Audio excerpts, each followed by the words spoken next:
Happy day. Welcome to M.O.P classroom. I am Harinee from the Department of Journalism, and today we are going to see about the topic freedom of press in India. Before we get into the actual topic, first we need to look into the history of the freedom of press. Freedom of press was always an issue of great debate even during the British rule. Press was considered as a tool to spread nationalist feeling among Indians by the Indian freedom fighters, who included Mahatma Gandhi, and he penned down a few articles on the newspapers. He also wrote bold articles against the British colonial rule, which spread across the citizens of India. In short, press was used as a tool to unite Indians in order to fight against the British. On the whole, freedom of press was a guarantee that was promised by the British, and it was also fought for a long period of time, and we always demanded for freedom of press even during the British colonial rule. Now, let's look into freedom of press and the link between the framing of the Indian Constitution. After India attained independence, the drafting committee was formed in order to frame the Indian Constitution. And during the Constitution framing process, the members of the Constituent Assembly felt the desperate need for freedom of press. Also, it came as a surprise that there was no specific provision allotted for the freedom of press, even under the fundamental right. But you should also note down that the members of the Constituent Assembly demanded for a special provision. When they addressed the same to the principal architect, Dr. Ambedkar, he convinced and assured the members of the Constituent Assembly that freedom of press needn't have a special section under any of the chapters of the fundamental rights, because by meaning it can be included under freedom of speech and expression, that is under Article 19(1)(a). Now, let's look into what is Article 19(1)(a). As every citizen of India should be knowing this, that is, Article 19(1)(a) states that all citizens of India have the right to freedom of speech and expression. But what does speech and expression mean? Yes, it means that one has the right to express his or her feeling through words of mouth, or through writing, or through printing, or any other form of conveying any messages. This is known as the freedom of speech and expression. Now, let's look into the reasonable restrictions laid by the Indian Constitution, which is stated under Article 19, subclause 2. Here, why am I introducing Article 19(2) to you? Because Article 19(1)(a), that is the freedom of speech and expression, is not an absolute freedom, which means it is subjected to limitations. And those limitations are explained under Article 19(2), and they are: the first is sovereignty and integrity of India, second, the security of the state, the third, friendly relations with foreign states, the fourth, the public order, last, decency and morality. So, these are the reasonable restrictions laid down by our constitution framers while framing the Indian Constitution, which means that the state has the power to impose these reasonable restrictions over the citizens of India at any point of time. Yes, so that's the meaning behind the framing of the reasonable restrictions. And now we are going to see about another key concept called as censorship, which is closely related to the freedom of speech and expression. And this concept of censorship is purely for the press and the media. But before we begin into the concept of censorship, what does it mean? What does the term censorship mean? The term means that suppression or prohibition of speech and writing. And I'm sure all of you are aware of the term censorship because it has become a common term in our everyday life.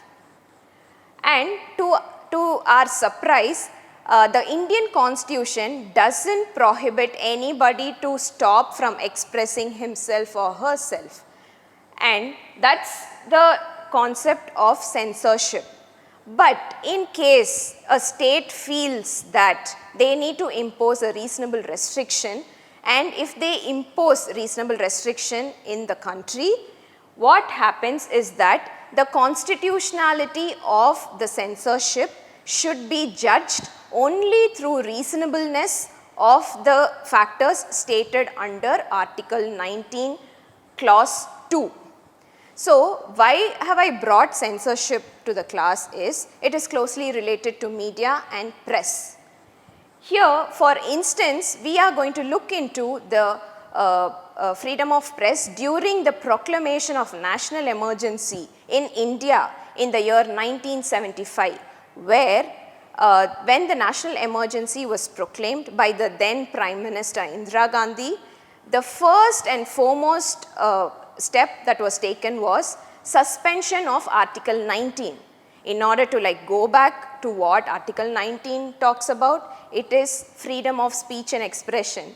And during national emergency, Article 19 is totally suspended, which includes freedom of press also. Now, let's look into some landmark case laws pertaining to freedom of speech and expression along with freedom of press. The first case law that I have brought for the class is Brij Bhushan versus the State of Delhi, 1950. In this case, the editor of the English daily called The Organizer was Brij Bhushan.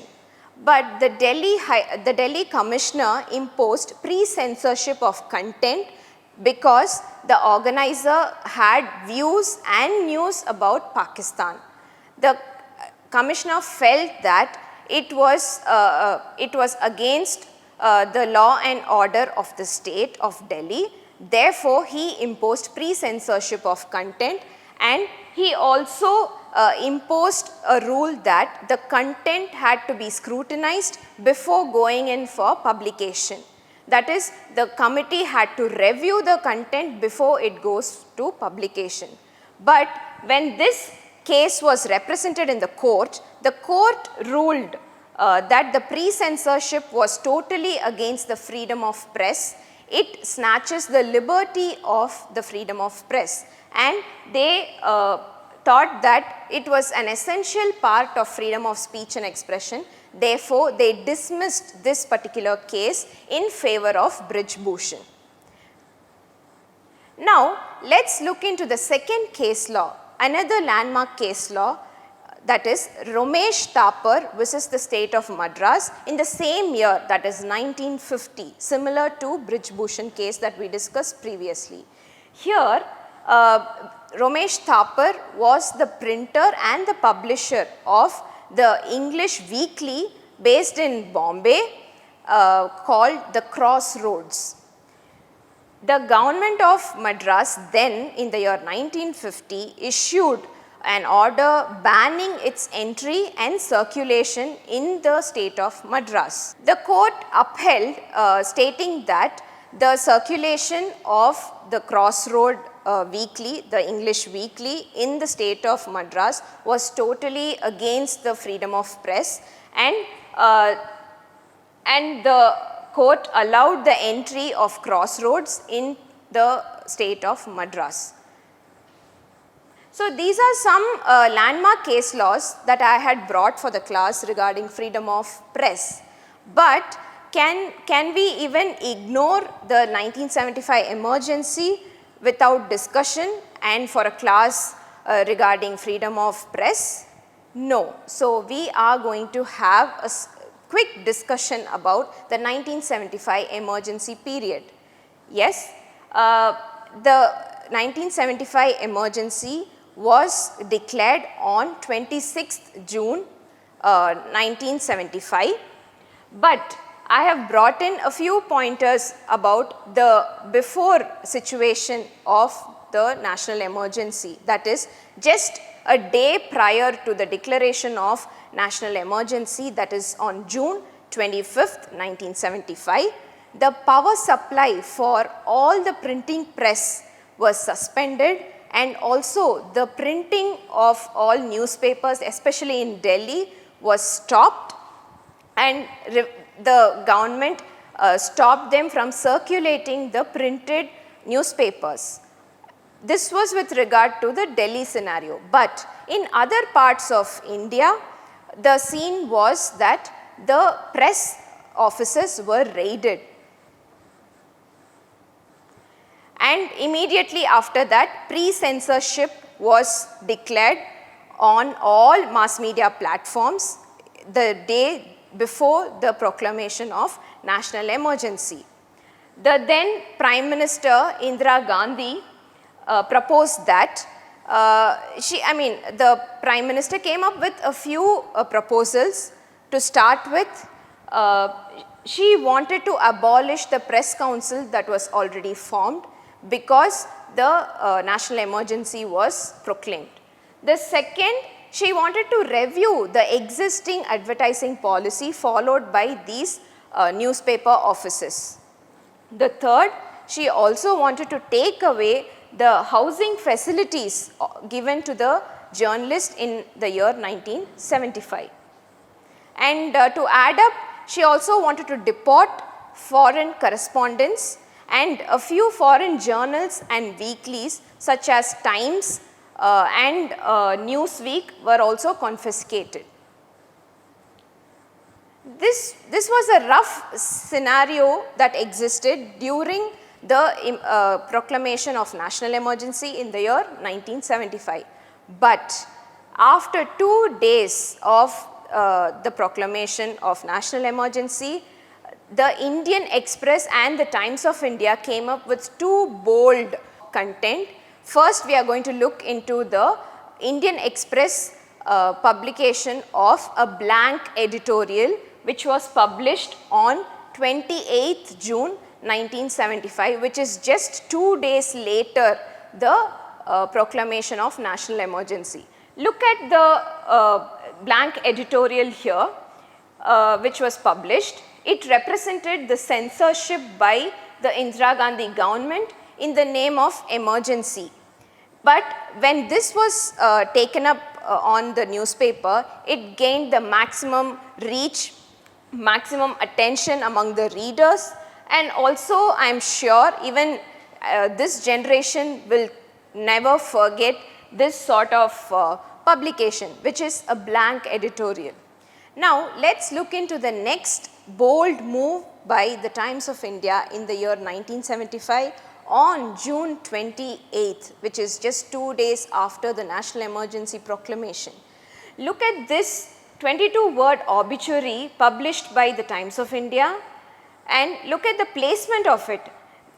Surrounded by blank space, the obituary text is placed in the middle of the obituary, where it has been zoomed. The text reads like this, that is, democracy, truth, liberty, faith, hope and justice had expired on June 26th.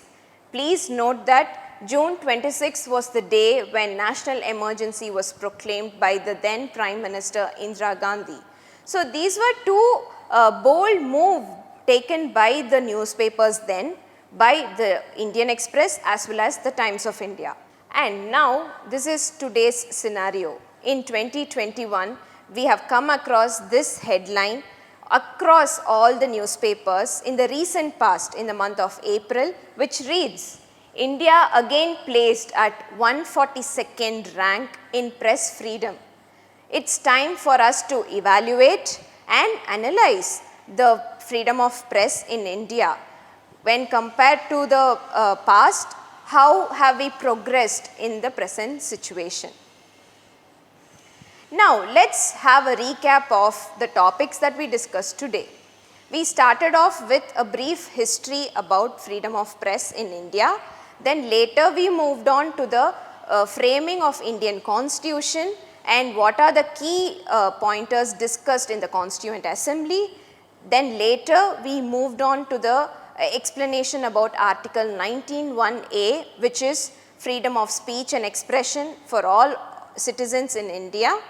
Then we also discussed about the reasonable restrictions stated under Article 19(2), because Article 19(1)(a) is not an absolute freedom.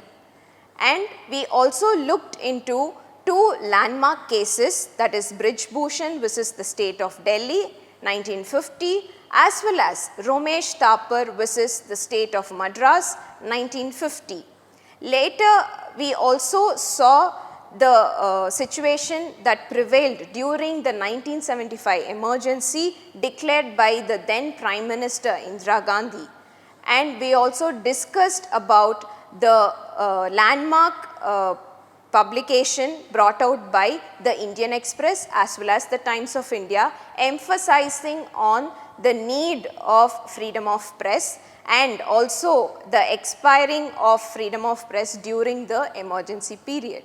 And we finished it off with the present scenario about freedom of press in India in 2021.